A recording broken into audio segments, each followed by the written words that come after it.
checking in at Mount Toubkal Summit 2022. Whew. I need some time to recompose myself.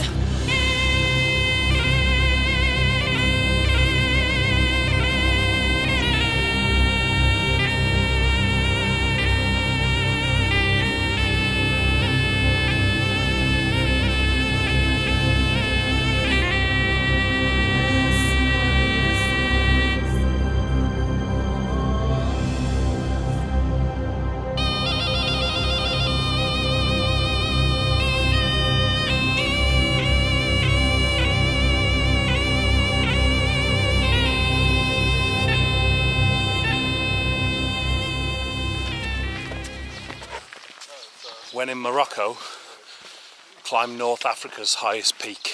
So we've just set out on the climb to the summit of Mount Toubkal, which is at about 4,200 metres, just shy of that. And today we make our way to the refuge, base camp for Toubkal. We've got our guide here, Mohamed, and I think we've got about a 5-hour walk today, with a lunch break in the middle. So let's see how we cope with some of this altitude hiking. But it's so peaceful to be out of Marrakesh after several days, and the air's so clean compared to the heavily polluted air of the city down there. Imlil's about a 1 hour 30-minute drive from Marrakesh, and I think we've started out, and I might be mistaken, at around 1,700 metres, and I think the refuge sits at about 3,200 metres. Less monologue, more hiking. Seems that at the start plenty of places if you want to, I don't know who'd want to buy a rug on the way up, maybe on the way down you might want to buy a rug. So Mohamed, my guide, tells me this is the last village in this area. Say hello, Mohamed. Hello. Hello. Welcome to Atlas Mountain. Thank you. Can we just pause for a moment to realise how much Mohamed looks like the famous football pundit Chris Kamara? It's unbelievable, Jeff. Back to the video. Welcome. Thank you. So this is Mohamed. He's the guide all the way up to the summit. For 2 days. For 2 days.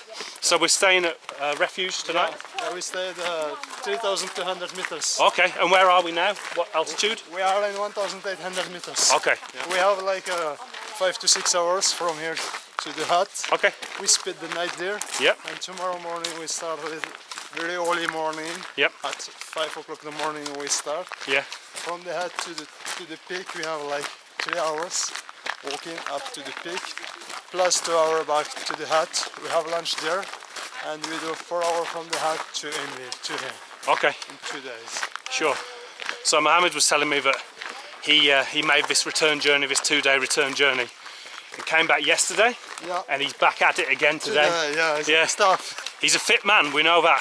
And you're used to the altitude as well. Yeah. Yeah. I born in the mountain. I live in the mountain. So he was born at this altitude. Yeah. We used it. This is for us. Yeah. Easy. We'll see how easy it is for old Wendall. So we've just arrived at the checkpoint to the national park of Mount Toubkal, and I can't film too much of the checkpoint, Mohamed's told me, but we are just passing this area now. You hand your passports in, I guess for security reasons, and then onwards into the national park. So there's an orange juice stand on the highway to Toubkal, but we're powering on. Mohamed's pushing ahead. No juice yet. We haven't earned our citrus. Next you have a break. Next one. 10 minutes from here you have a break. Okay. Better orange. Better orange, yeah.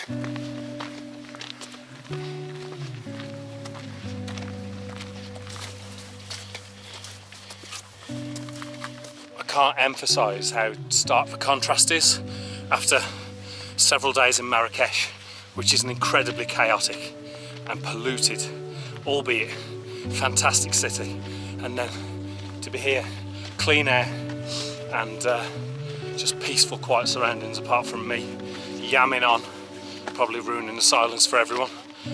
Just much needed. much needed, and the main reason we came to Morocco to try and wet our toes in a decent altitude hike, so that hopefully we can push on and do more as the years pass. Less partying for old Wendall, more hiking.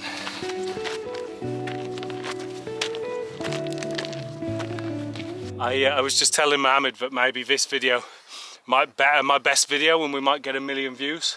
Inshallah. Yeah. Inshallah. If that happens, then I'll come back and do it again. Inshallah, Yeah. yes, of course. Easy for you. Yeah, easy then. It'll make Mohamed a rich man and me moderately better off. Yeah. You know, in Morocco is a hard life. Yeah. Have your children done this hike? One, the big one is a 12-year-old.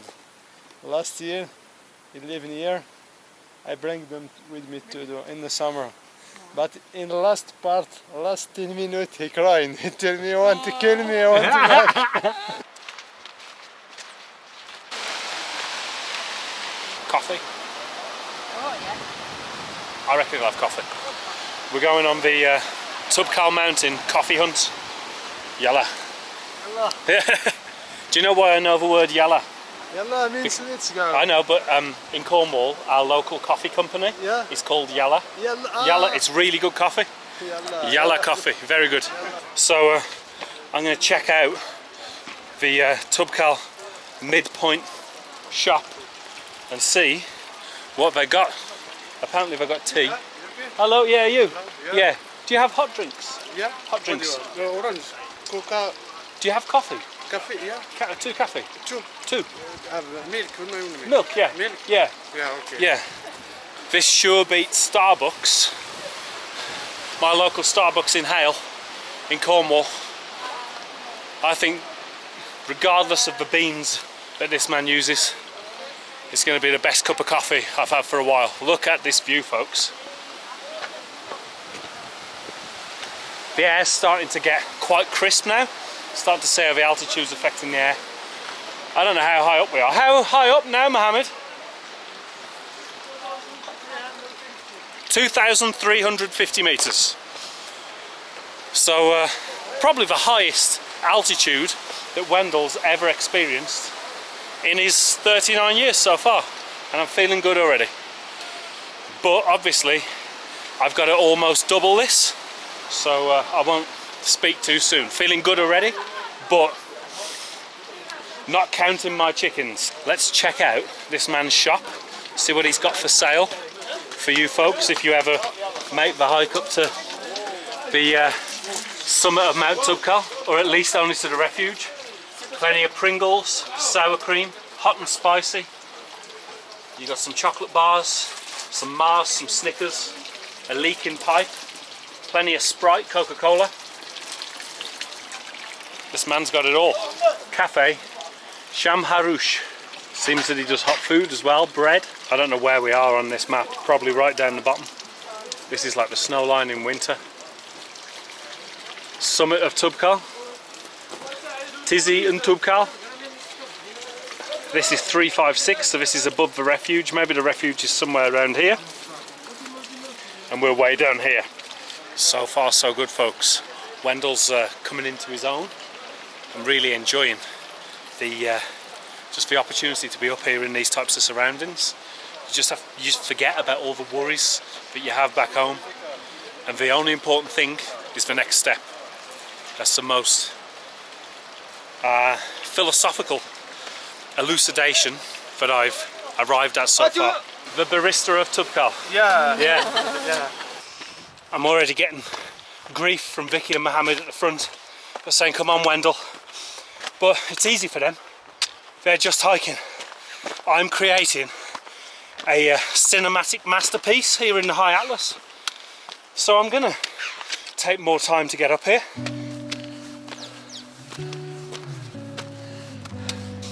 Folks, I highly recommend anyone to push themselves and take on expeditions like this. Slowly but surely, since I started this channel, I've been pushing myself more and more.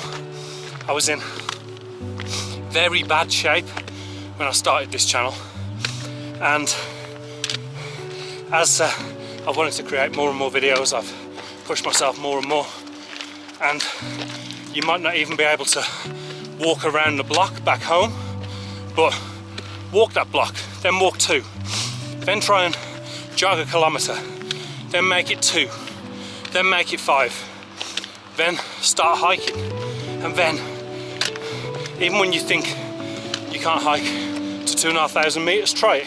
Just keep pushing, folks. You never know what you're capable of.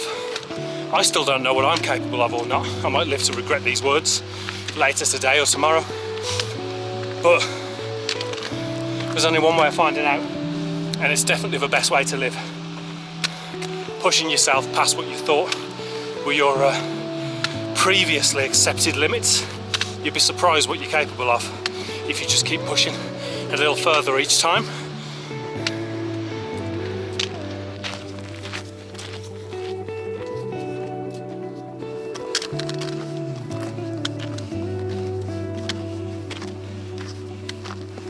So I'm definitely now at the highest altitude I've ever been at in my life, and it's quite remarkable, and I could never have predicted how peaceful and rewarding and powerful the natural environment is at this altitude. And I think already I'm getting a bug for this type of adventure. It's remarkably beautiful and remarkably just awesome way to spend your time. My team has disappeared round this corner, so if they don't come back looking for me, they've given up caring for the old vlogger at the back. But I'll keep vlogging, folks. Once I've started, I've got to finish, haven't I? I've got to take you all the way to the summit. Let's keep going. But we use it all the time. Yeah. I can see why now. Yeah, And is it always mint tea? always mint tea. No, in the winter actually we use the thyme, sage, absinthe, Yeah. rosemary. Yeah. They keep the blood warm. Yeah. But in the summer we use mint and wild mint. Thank you, Mohamed. Shukran. Thank you. That tastes good. So this is the first sign, the first physical sign of altitude, this swollen crisp bag. So if you think that's what's happened to the crisp bag, maybe that's what's happened to my lungs as well.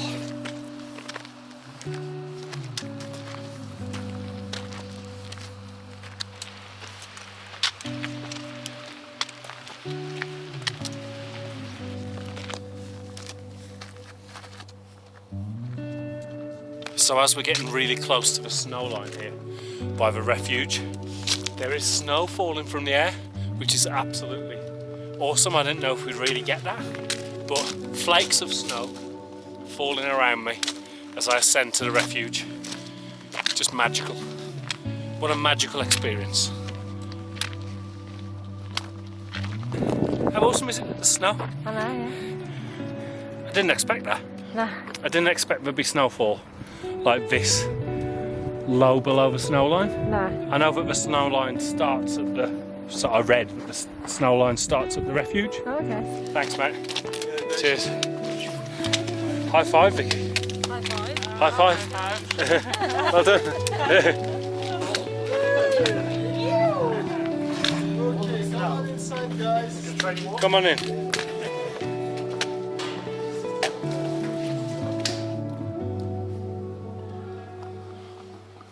So check this out, folks. I am super impressed with the accommodation. So for, I think it was like 20 euros extra each, me and Vicky plumped for a private room, although you don't have to stay in a private room, you can stay in a dorm, which is like £20, something like that. 20 people, sorry, 20 people. And if I can actually lock this door, then you can see we've got rugs and everything, and even access to power, although I did bring my power bank there. So I've currently got some batteries charging. But then I'll show you around while we're waiting for our dinner. Sorry it's so dark.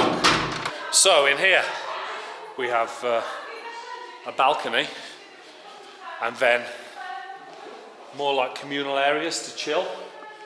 Toilet, that's one of the dorm rooms there, dorm 4.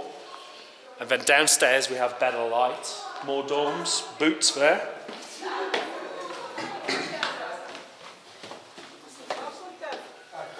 Reception, where you can buy water, drinks, and then a shower, would you believe it? Just through there. Another warm room. And then if I take you through here, and I'll show you the outside and show you how impressive a complex this is. So in here we have the dorm room, and this is the warmest one, where Vicky is warming her hands. Vicky's Reynards are just getting better there.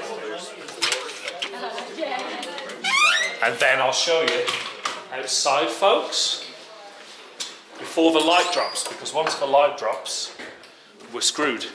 So here is some super snowfall as well, and the valley of Toubkal. Hello, and snow. Beautiful. Look at this snow, folks. And up here, look, you got the other shelters, and then the white peaks at the top. And I believe that the Toubkal mountain, Toubkal, that one. Yeah. And that's the track, yeah? Here, a road, it's here. Okay, understood. So tomorrow, inshallah, we take this track up there, and then through that little ridge and up to Mount Toubkal. What a beautiful place.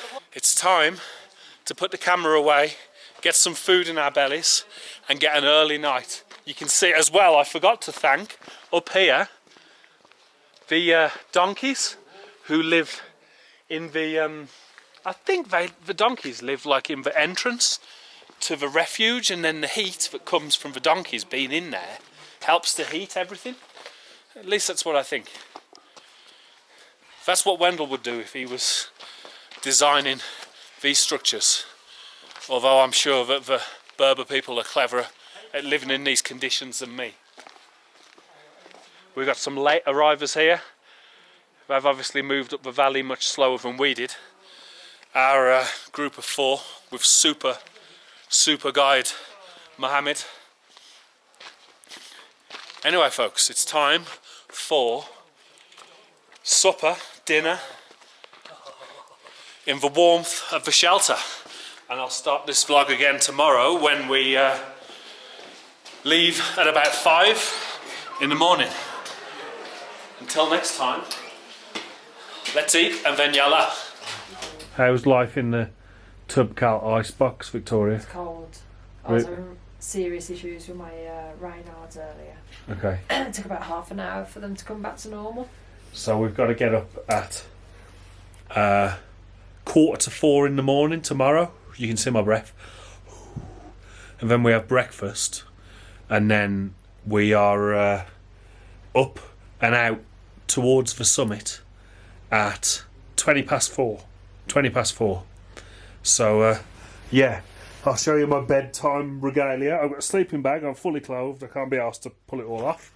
And then this big furry bedbug ridden sheet, and Vicky's in the same setup. You've got to be happy with what you've got when you're at the base camp of Mount Toubkal. Is everyone ready for the mountain? Yes. For the camera, at least fake that you're ready. Come on, yalla.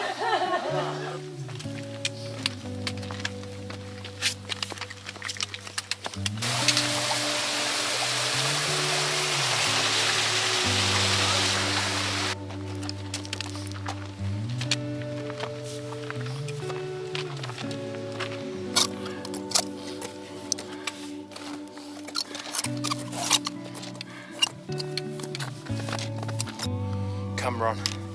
We are more than halfway from refuge to summit. How is it, Vicky? Just my hands are cold. Vicky has notorious cold hands, and I think we probably make it about 20 feet at a time before we have to stop and rest. So Mohamed says We are in the 4,000 meters. We are in the pass Tizin Toubkal. We call it Tizin Toubkal Pass. yes. 4,000 meters. Still 167 meters to the top. Maximum half an hour, 40 minutes maximum from here Okay. to there. Yeah. Probably 30 minutes for Vicky and 40 minutes for me. I am feeling the altitude now.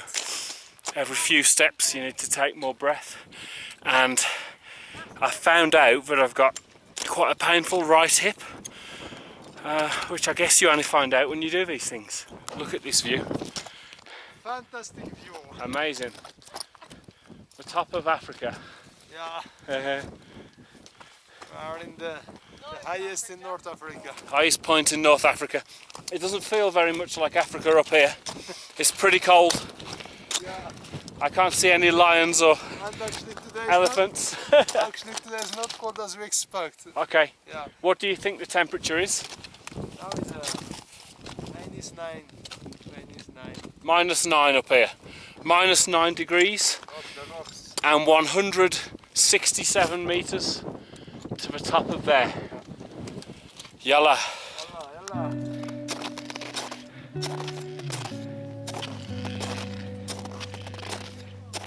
Definitely the hardest thing I've done in my life. Oh, steep climb, and when you get above like 4,000 meters, the altitude just makes every like 5 steps feel like, oh, I'm a bit lost for words. Let's get to the summit.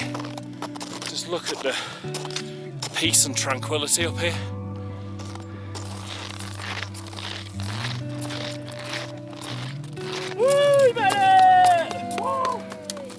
Checking in at Mount Toubkal Summit 2022. Whew. I need some time to recompose myself. Even my protein bar is frozen up here. I'm gonna have to suck on it. Well done. Thank you. Well done. Oh, thank you. Super guide Mohamed. Only one thing left, and that's to go all the way back down the mountain, back through the valley, and back to Imlil. 6 hours, 7 hours. Well, now you've seen us, maybe 10. 6 or 7. Depends how is your pace now. Yeah, maybe 7. So we made it down the mountain after summiting about 4 hours ago, and there's a little bit more of a story to tell to this trek that we made at Mount Toubkal. Basically, I got up. I mean, it was really hard, really brutally hard to get to the summit, but I think that took a lot out of me, and we had varying degrees of abilities in our group. Vicky was actually quite high on the ability stakes, as she always is, but I really struggled coming back down. Definitely affected by altitude, exhaustion, and really struggled with my legs descending. I mean, the descent is absolutely brutal. It's a clamber down gravel fields and over rock fields through snow. It's really hard going. So what I will say, folks, the 2-day trek that we've booked, you have to be in seriously good condition to be able to pull this off. I almost didn't pull it off coming down. Like the first day, this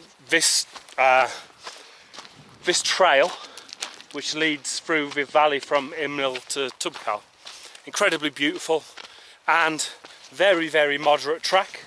Quite rubbly, but you know, like perfectly doable if you do a lot of walking.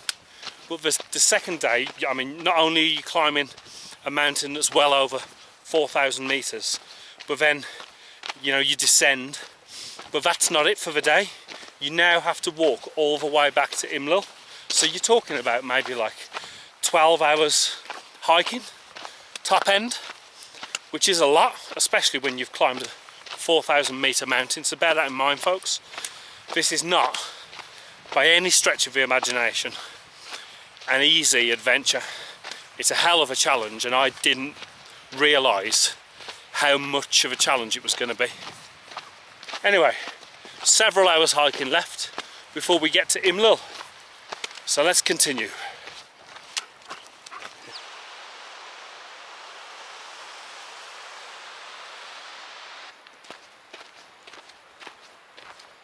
Thanks for joining me, folks, on this adventure to the summit of Mount Toubkal in the high Atlas Mountains here in Morocco. It's been an incredibly rewarding experience, although I have pointed out it's incredibly challenging. And if you do want to come and attempt to summit this mountain, then you do have to bring a guide, regardless of your level of experience. And I can't recommend my guide Mohamed enough. He's incredibly knowledgeable about the local area. He knows the mountain like the back of his hand, incredibly well prepared, speaks great English, they provide great food, and they're just really, really nice people that he involves himself with. So I'll put his WhatsApp number on the screen now, and I'll also put it in the description box below, so you can check out Mohamed. Feel free to drop him a text, and he'll be happy to hear from you.